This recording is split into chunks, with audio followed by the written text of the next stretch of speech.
উচ্ছেদ করে দিয়েছে বিজেপি। সোনা দোকান, জুতো দোকান সব লাগাচ্ছে, আমাদের গরিবের পেট মারছে। আমার চাই না ওরম হিন্দুত্ব সরকারের। রেলের যে স্টলগুলো খোলা আছে আর গরিবের দোকানগুলো সব বন্ধ থাকবে। দোকান ছিল সেইটা ভেঙে দিয়েছে এই নেতা মন্ত্রীরা। ঝালমুড়ি খেয়ে ঝালমুড়ি দোকান বন্ধ করে দিয়ে খাবো কি করে আমরা এখন?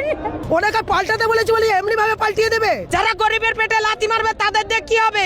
আমাদের লাইনে গলা দিতে হবে, আমরা মরে গেলে এরা শান্তি। আমাদের 2 টাকা 10 টাকাতে ওনাদের চোখ পড়ছে, আমাদের পেটে লাত মেরে আচ্ছা দিন করবে। আমাদের হাজার হাজার টাকার মাল বিনা মতলবে তুলে লুট করে দিল লোককে দিয়ে। 3000 টাকা অন্নপূর্ণা ভান্ডার দিলে কি পেট ভরবে? আমাদের পেটে লাথি মেরে দিচ্ছে স্যার, আমাদের পেটে লাথি মেরে। উনি বিরোধী দলনেতা থাকাকালীন বলেছিল একটা হকার উচ্ছেদ হবে না, যদি কোনো জায়গায় উচ্ছেদ হয় আমাকে বলবেন। আমরা আজকে শুভেন্দুদাকে বলছি শিয়ালদা স্টেশনে দেখুন হাজার হাজার হকার নাকে বেঁধে মরছে। পশ্চিমবঙ্গে নূতন বিজেপি সরকার আসার পরেই 9 তারিখে শপথ, তার 1 সপ্তাহের মধ্যেই শুরু হয় হকার উচ্ছেদ। একেবারে শিয়ালদা চত্বর সহ পুরো ফাঁকা করে দিয়েছে। আমি দেখাবো কোথাও কোনো দোকান নেই। যারা একটু ঝালমুড়ি বিক্রি করতো, একটু কেউ লেবু জল, কেউ শসা বা কেউ একটু ডিম সিদ্ধ, ঘুগনি, এই ঘুগনি রুটি এভাবেই কিন্তু এখানে বিক্রি করা হতো। এবং সাধারণ পথ চলতি মানুষ যারা ট্রেনে প্রতিনিয়ত যাতায়াত করতেন তারা কিন্তু এখান থেকে একটু যাই হোক একটু খাওয়া দাওয়া তারা করতেন অল্প কিছু হলেও। কিন্তু একেবারে উচ্ছেদ দোকান তুলে দিয়েছে আরপিএফরা। কি বলছে? লাগাতে দেবো না, সোনা দোকান, জুতো দোকান সব লাগাচ্ছে, আমাদের গরিবের পেট মারছে। স্টল তোলো, সোনার দোকান তোলো, জুতোর দোকান তোলো, আমরাও চলে যাবো। রেলের যে স্টলগুলো খোলা আছে আর গরিবের দোকানগুলো সব বন্ধ থাকবে। সবার তো আর দামি খাবার কিনে খাবার ক্ষমতা নেই। 10 টাকা তো ঝালমুড়ি খেয়ে পেটটা ভর্তি করতে পারতো। পাল্টাতে চাইছে, এরকম পাল্টাতে চাইছে কি? ঝালমুড়ি খেয়ে ঝালমুড়ি দোকান বন্ধ করে দিয়ে ওনাকে পাল্টাতে বলেছি বলে এমনি ভাবে পাল্টিয়ে দেবে। আপনারা তো সবকিছু পরিবর্তন তো আপনারাই এনেছেন। আমরা পরিবর্তন এনেছি বলে কি আমাদেরকে এমনি করে বলবো যে আমরা সবকিছু উল্টিয়ে দিন? আমাদের এত বড় বড় দোকান আছে, এত কোটি কোটি টাকা দিয়ে দোকান করিয়েছে, খুলে রেখেছে, এত বড় দামি দামি স্টল করেছে, তখন ওনাদের চোখে পড়ছে না। আমাদের 2 টাকা 10 টাকাতে ওনাদের চোখ পড়ছে, তাই না? ওরা তো অনেকটা জায়গা নিয়ে দোকান করে রেখেছে, রেলের জায়গা তো অনেক বড় জায়গা। রেলের প্রচুর দোকান আছে। তবে উনি তোলার আগে উনি যখন এসেছে আমাদের আগে আমাদের কারোর কোনো লোকদের সঙ্গে কোনো কথা বলেছে যে আপনাদেরকে কিছু দেওয়া হবে, আপনাদেরকে এ করবে, আপনারা এখন গুটিয়ে তুলে নিন। কত এক একটা দোকানে 5 বিনা নোটিশে তুলে দিয়েছে, 5-5 হাজার 10-এ সবাইকে ঘরে পাঠিয়ে দিয়েছে। আজকে কিছু হবে না বলে সব দোকানগুলো লুটপাট করিয়ে দিল। কারা লুট করলো? কারা লুটপাট করবে? পুলিশ প্রশাসন করিয়েছে, পুলিশ প্রশাসনকে দিয়ে করিয়ে, পুলিশকে লোকে দিয়ে পরিষ্কার করিয়েছে, আরপিএফকে দিয়ে করিয়েছে। কাদেরকে দিয়ে আরপিএফ যাদেরকে দিয়ে করিয়েছে পেরেছে, তুলিয়ে দিয়েছে সব। তাই এটা তো আচ্ছা দিন বলে মনে হচ্ছে। ওরা তো বলছে আচ্ছা দিন আসুক। কিসের আচ্ছা দিন? আমাদেরকে না পেটে লাত মেরে আমাদের পেটে লাত মেরে আচ্ছা দিন করবে। দিনটা ওদের এলো না আপনাদের এলো? মনে হচ্ছে ওনাদের দিন এসেছে, আমাদের খারাপ দিন এসে গেছে। আপনারা ভোট দিয়ে তাদেরকে বিধায়ক করেছেন, এমপি করেছেন, মন্ত্রী করেছেন, আপনি ভোটার থেকে গেলেন। ওটা কি আমাদের ভুল হয়ে গেছে? এটা ওনাদের কাছে প্রশ্ন। আমরা কি আপনাকে ভুল করেছি? ওরা তো বলছে হিন্দুত্ব সরকার এসছে, আজকে দিন হিন্দুত্ব সরকার, হিন্দু লোক তো মরে যাচ্ছে। হিন্দুর মধ্যে কি আছে? একটা মুসলমানকে রক্ত, একটা হাত কাটুন, একটা হিন্দু রক্ত যদি একই না হয়ে থাকে, হিন্দু মুসলিম করুন, হিন্দু মুসলিম তখন করুন। এখন কিসের হিন্দু মুসলিম করছেন? পেটে লাত পড়েছে আমাদের বাচ্চারাও স্কুলে যেতে পারবে না, পড়তে পারবে না, খেতে পারবে না। 3000 টাকা অন্নপূর্ণা ভান্ডার দিলে কি পেট ভরবে? আর এই যে ঘরে বাচ্চা কাছে কোনো না খেয়ে মরে আছে, তা সেটা কে দেখবে? আপনার পরিবারে কে কে? হ্যাঁ, আমার পরিবারে 5 জন খাবার লোক আছে। সব দোকান 70 বছর একটা মা আছে ঘরে, নরেন্দ্র মোদীর মা ছিল, উনি বলেছিল আমি গরিব বাঁচাবো। এই ধরনের গরিব বাঁচাচ্ছে। আমাদের জন্য কিছু ব্যবস্থা করতে বলুন না। আমাদের পাল্টাতে চেতে বলে আমাদের এইভাবে পাল্টাতে পারে না, আমাদের উল্টো করে দিতে পারে না। আমাদের উল্টো করে পিঠের মধ্যে লাথি মারা হচ্ছে। এইটা কি আমরা চেয়েছিলাম? আমরা এরকম চাইনি। আমাদের এই পরিবর্তন দেখতে চেয়েছিল। যারা বয়স্ক লোক আছে, যারা 70 বছর 60 বছর এক একজন আছে, তারা বাটি নিয়ে ভিক্ষা করবে। এই বাটি নিয়ে ভিক্ষা করুক। উনি বলেছিল গরিব এইভাবে গরিব হাঁটাবে। উনি তো গরিব বাড়িয়ে দিল আরো 3000 টাকা দিয়ে সংসার চলবে। কেন আমি আমার একার হয়ে লড়বো? আমার আরো ভাই দাদা যারা আছে তারা কোথায় যাবে? আমার একার দোকান আমি চাইলে কি হবে? উনি বলবো আপনাকে একা দোকান দিয়ে দিচ্ছি। এরকম দোকান চাই না আমরা। ওরম 3000 টাকা চাই না, এরম সরকার চাই না। হিন্দু মহিলা ওই হিন্দুত্ব সরকার এসছে বলছে, তারপরে আমার চাই না ওরম হিন্দুত্ব সরকারের। যারা গরিবের পেটে লাথি মারবে তাদের দিয়ে কি হবে? বেকারের সরকার দরকার নেই। দেখুন মানুষ কানতে কানতে চলে যাচ্ছে। চোখে জল আপনার আজকে দিনে দাঁড়িয়ে এর আগে কি হয়েছিল? করবো বলেন, আমার তো কিছু করার নেই। আমরা দেয়ালে পেট থেকে গেছে, আমরা তো কিচ্ছু করতে পারছি না। আমরা যদি 10 টাকা করে লেবু প্যাকেট করে বেচি তাও 2 পয়সা হয়, সেইটা নিয়ে আমি বাড়ি যেতে পারি। সেটাও যদি না করতে দেয় তাহলে আমি কি নিয়ে বাড়ি যাবো? ছেলে মেয়েদেরকে কি বলবো সেটা বলেন। আমার একটা মেয়ে বিয়ে পড়ছে, তাকে পড়াবোটা কি করে সেটাও বলেন। আমি তো একটা বিধবা মানুষ, আমি এখানে এত বছর ব্যবসা করি, তাহলে এখন তো আমি লোকের বাড়ি ঝি কাটতে পারি না, পারি কি? এই করেই আমার চলছিল। আমরা হাতে করে এখন প্লাস্টিকে করে বেঁধে বেঁধে মাল নিয়ে দাঁড়িয়ে দাঁড়িয়ে ঘুরে ঘুরে বেচি, তাই বেচতে দেয় না। তাহলে আমরা কি করে খাবো? আমার ঘরে ক্যান্সার রুগী আছে, আমি কি করে ওষুধ কিনবো সেটা বলেন। কি করে ওষুধ কিনবো? কে ক্যান্সার রোগী? কে?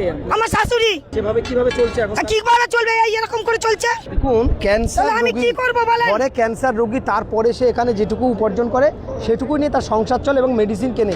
তারপরে আজকে কিন্তু দুঃখিত হয়ে তিনি প্লাস্টিকে দোকান না দিতে প্লাস্টিকে করে বয়ে বেড়াচ্ছিলেন। কি প্লাস্টিকে করে নিয়ে ঘুরে ঘুরে মাল বেশি, তাও বেচতে দেয় না।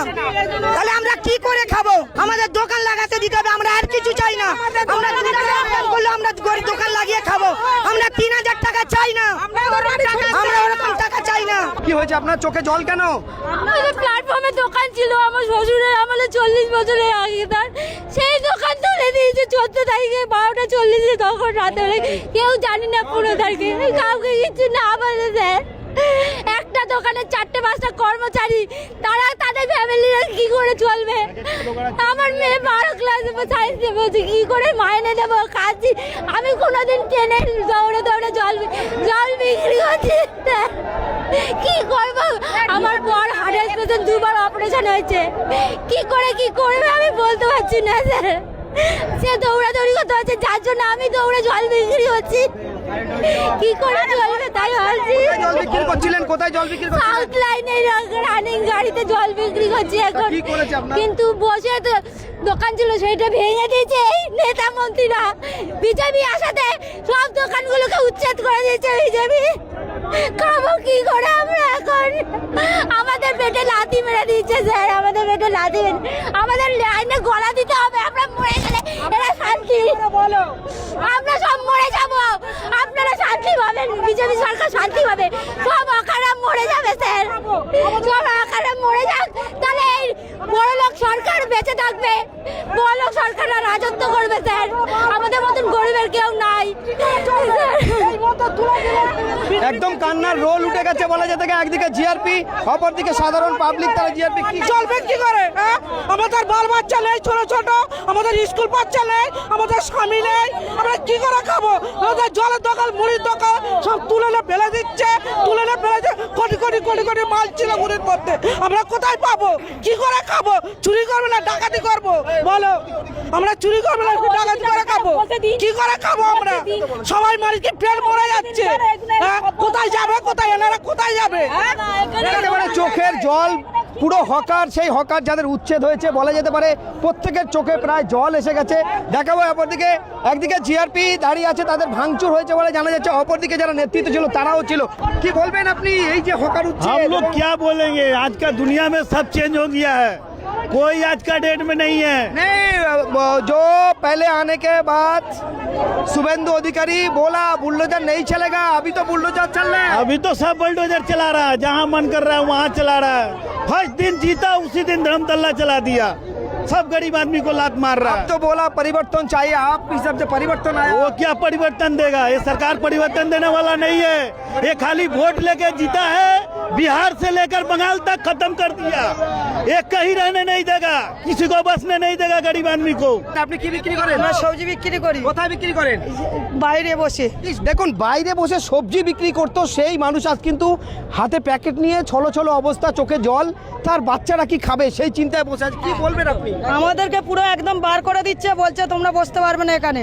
তাহলে আবার আমাদেরকে 1500 টাকা ফাইন করছে, তাহলে আমরা কোথায় যাব? আমাদের আরপিএফরা নিয়ে যাচ্ছে, নিয়ে গিয়ে বলছে যে তোমাদের 1500 টাকা করে ফাইন দাও, নাই তোমাদের এখানে করে খেতে পারবে না। তাহলে আমরা কোথায় যাবো? আমরা দীর্ঘদিন আমরা এখানে দোকানদারি করে এসেছি। আমরা আজকেকার না, আজকে ধরো 40 বছর ধরে আমরা এখানে করেছি, 40 বছর ধরে। তাহলে আমরা কোথায় যাব? আমাদের ছোট ছোট বাল বাচ্চা আছে, সবার আছে, তাহলে আমরা এখন বেকার করে দিচ্ছি, আমরা কোথায় গিয়ে দাঁড়াবো? ঠিক বলছো। তোমার কটা ছেলে মেয়ে, কতদিন কাজ করো এখানে? এখানে আমাদের জন্ম হয়েছে এখানে, আর আমরা 40 বছর ধরে এখানে কারবার করছি, কিন্তু আমাদের করে খেতে দিচ্ছে না। কেউ এভাবে তুলে দিয়েছিল এর আগে? না, এর আগে কেউ দেয়নি। রাতের অন্ধকারে বিনা নোটিশে আরপিএফ এর গুন্ডা বাহিনী আমাদের পুরো স্টেশন সাউথ মেন নর্থ পুরো রাতের অন্ধকারে আমাদের হাজার হাজার টাকার মাল বিনা মতলবে তুলে লুট করে দিল লোককে দিয়ে। আমরা সকালবেলা এসে দেখছি স্টেশন ফাঁকা, পুরো মাথায় হাত পথে বসে গেলাম। আপনি তো পরিবর্তন চেয়েছিলেন, এই পরিবর্তন আমরা পরিবর্তন চেয়েছিলাম, ভয় দূর হবে, ভরসা আসবে, কিন্তু এই কি ভয় তো আসছেই, ভরসা তো যাচ্ছেই। এটা কি আজকে শুভেন্দুদা বিরোধী দলনেতা থাকাকালীন উনি বলেছিল পশ্চিমবাংলায় একটা হকারের গায়ে যদি হাত পড়ে আপনি আমাকে বলবেন, আমি আপনাদের ব্যবস্থা নেব। আজকে যদি শুভেন্দুদা আপনি শুনতে পান তাহলে আমাদের হকারের ওপর হাত পড়েছে, আপনি কি করেন? শুধু আপনার দিকে আমরা তাকিয়ে আছি, শুভেন্দুদার দিকে আমরা তাকিয়ে আছি। উনি কি করে? উনি বিরোধী দলনেতা থাকাকালীন বলেছিল একটা হকারে উচ্ছেদ হবে না, যদি কোনো জায়গায় উচ্ছেদ হয় আমাকে বলবেন। আমরা আজকে শুভেন্দুদাকে বলছি, এই কি শিয়ালদা স্টেশনে দেখুন হাজার হাজার হকার নাকে বেঁধে মরছে। আমাদের ছোট ছোট বাচ্চা মাধ্যমিক পড়বে, তাহলে টিউশন দেবো কোথা থেকে? আজকে সবকিছু বন্ধ। হিন্দুত্ব সরকার হয়েছে, বলছে যে এটা ধর্মযুদ্ধ হয়েছে, হিন্দুত্ব সরকার হয়েছে। এই হিন্দুত্ব সরকারে আপনাদের এই কাঁদতে হচ্ছে? আপনি কি করবো, কি বলুন? এখানে তো আমাদের কিছু করার নেই, এখানে রাজনীতি, এখানে আমরা কি করব? আমরা ভালোবেসে মানুষকে আপন করে নিয়েছিলাম, আমাদের পিছন দিয়ে লাথি মারছে, আমাদের কিছু করার নেই। হ্যাঁ, আমরাই পরিবর্তন এনেছি, তার ফলে লোক আজকে পরিবর্তনে সরকার শপথ নিয়েছে 9 তারিখ। আজকে ক তারিখ আপনি হিসাব করুন। এত পশ্চিমবাংলায় কলকাতা জুড়ে এত হকার বেকার হয়ে যাচ্ছে। আমরা বলেছি দাদা আপনাদের সুরাহা দিন, আমাদের আরপিএফ জুলুম বন্ধ করে আমাদের ছোট করে লাগাতে দিন, আমাদের পেটে রুজি, আমাদের মাছ মাংস দরকার নেই, আমাদের ডাল ভাত খেয়ে বেঁচে থাকতে পারি, আপনার জয়গান করতে পারি, এটাই আমাদের কাম্য। দেখুন, এনারা বলছেন যে আমরা ছোট করে হলেও অন্তত নিজেদের রুজি রুটি করতে পারি, ডাল রুটি, সেটাও তাদের স্থান দিচ্ছেন। একেবারে ভাঙচুর করা হয়েছে বলে জানাচ্ছে। একদিকে মিছিল চলছে, আজও কি এখানে লাঠিচার্জ হয়েছে? ভিতরে লাঠি উঁচিয়ে আমাদের তাড়িয়ে দিয়েছে এবং ধরে নিয়ে গিয়ে আমরা গরিব মানুষ এই যে চিট বাদাম বেচছি, কত টাকা ইনকাম, কত টাকা ইনকাম, এই বাদামের কত টাকা ইনকাম? 1280, 2000 থেকে শুরু করে ফাইন কোথা থেকে দেবো? ফাইন করছে আরপিএফ। রাজত্বে বসে আছেন যিনি এখন এসছেন, যিনি আগে গতকালও বিরোধী দলনেতা হিসেবে ছিলেন, এখন যিনি প্রশাসনিক প্রধান তিনি তো কেন এখন বিজেপির আগের নাম ছিল বিজেপি ভারতীয় জনতা পার্টি, এখন ভারতীয় জনতা পার্টি না, বেকার জমায়েত পার্টি। ঠিক আছে, এখন বেকারকে জমায়েত করলেই তবেই হবে। এই তো বেকারকে জমায়েত করছে। আসার পর থেকে 9 তারিখেও আপনার শপথ গ্রহণ অনুষ্ঠানের পর কি হলো? শপথ গ্রহণ অনুষ্ঠানের পর তারপরে হয়ে গেল রেলের হকার উচ্ছেদ থেকে সব কিছু, যেখানে জায়গায় Howrah station, Sealdah station, party কোন পার্টি এ করে? এমনকি গতকালকে যে নোটিফিকেশান সার্কুলেশন জারি করেছে যে প্রত্যেক সরকারি কর্মচারীদের ডিএ নিয়ে, প্রাপ্য ডিএ নিয়ে যে অনশন বা তাদের 7% এটে যেটা সপ্তম বেতন কমিশনটা পাবে, কিন্তু সপ্তম বেতন কমিশন পাবে, কিন্তু এছাড়া কোনো কেউ প্রতিবাদ করতে পারবে না, কোনো কিছু করতে পারবে না। তার মানে কি হলো, বিগত যে ব্যাকের যেটা ছিল 2006 থেকে যেটা, সেটাকে একদম টোটালি ক্লোজ হয়ে গেল, সপ্তম বেতন কমিশনের ইনক্রিমেন্ট হলো, কিন্তু প্রিভিয়াস যেটা সেটাকে ক্লোজ হয়ে গেল, লাল খাতায় চলে গেল, সেটা তো সরকারি কর্মচারীরা পাবে না। তাহলে কি হলো? Ultimately zero. মমতা ব্যানার্জি কোনো কালে যদি প্রয়োগ করতে চায় তো প্রত্যেকটা মিডিয়াকে বলুন, প্রত্যেকটা সরকারি কর্মচারীদেরও জায়গাটাকে মানে বাক্যরুদ্ধ করতে পারতো, সেই জায়গাটাকে প্রশাসনিক ক্ষমতা তারও ছিল, কিন্তু সে ওই জায়গাটা ব্যবহার করেনি, যেটা ভারতীয় জনতা পার্টি এখন নয় বেকার জমায়েত পার্টি করে দিল। ঠিক আছে, এই জন্য আর হিন্দুত্ব সরকার এসে, তারা বলছে হিন্দুত্ব সরকার এসছে এবং একেবারে ধর্মযুদ্ধ হয়েছে। কি বলবেন এই জায়গাটা? দেখুন, হিন্দুত্ব একটা কথা হিন্দুত্ব পার্টি সবাই, জয় শ্রীরাম কি এখনই জন্মে গেল? জয় শ্রীরাম আগে ছিল না? জয় শ্রীরামের স্লোগানটা তো কমিউনিক্যাল স্লোগান, সেটাকে নিয়ে আসার একদম মানুষের বুড়, হ্যাঁ, সেটাকে নিয়ে একটা প্রত্যেক মানুষের একটা ভাব আবির্ভাব মনের মধ্যে, ভগবানকে মন্দিরে রাখা যায়, মসজিদে রাখা যায়, গুরুদ্বারে রাখা যায়, গির্জায় রাখা যায়, সেটাকে রাস্তায় নামিয়ে কোনোদিন করা উচিত না। ঠিক আছে, সেটাকে নিয়ে কোনোদিন রাজনীতি করা উচিত না, সেটা নিয়ে কোনোদিন আজ পর্যন্ত ভারতবর্ষের কোনো পার্টি রাজনীতি করেনি, যেটা বেকার জমায়েত পার্টি বিজেপি করে দিল।